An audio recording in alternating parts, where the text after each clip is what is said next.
Hello everyone, it's Shane Kanto, your Wasteland reviewer, and I'm here to review Spencer. And this is the new film focusing on Princess Diana at Christmas, in the holidays at Norfolk.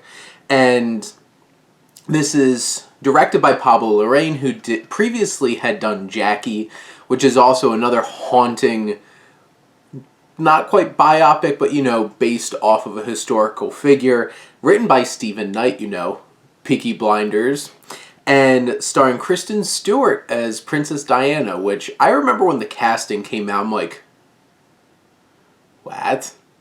And then I saw some pictures, I'm like, and then I watched this film and was just like, Kristen Stewart gives the best performance of her whole entire career in this film. I was blown away by her commitment, her physicality, her energy, the way she held herself, everything. She got lost into this performance, and it was so genuine and believable. And Princess Diana felt like a real human being who, with all of her insecurities, because this film deals with her dealing with like some mental health issues and bulimia and like cutting and just all the pressures of this fame and this public eye, and also of the lies and deceit of the royal family, especially her husband, Prince Charles, who is played by Jack Farthing. He looks familiar. I'd have to really look into his filmography, but or he could just have that face. He does really look like Prince Charles. You have Timothy Spall, who plays Major Gregory, who gets brought in to give an extra close eye on things during all this. And Timothy Spall is a fantastic character actor, and he could do it in Leeds as well, but he really has that feel to him, that presence, all-watching eye, and that's such a big part of this film, is this overarching camera eye lens that's always watching. And that pressure, and then there's always ears around.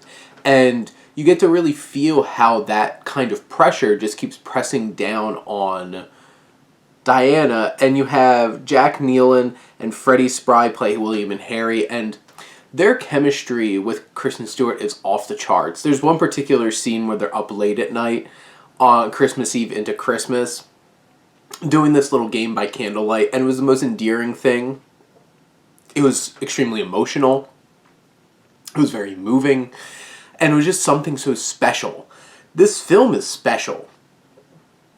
Larrain does an amazing job of directing this film. This is unbelievably, breathtakingly beautiful. Claire Mathen is the cinematographer. The camera work, the way that the camera moves about people's faces, especially Diana's, mostly to really capture all the little intricacies of Kristen Stewart's performance, all of what's underneath, because there's a lot of underneath, because it's always putting on a facade, and the camera work down long hallways, and this looked like The Favorite, Yorgos Lanthimos. It looked like Kubrick. This movie felt like a Kubrick movie, because Johnny Greenwood's score is haunting and arresting, and just overall just so impactful, and just draws you in, and it's so unnerving in so many different ways. That organ, though, I love me some organ.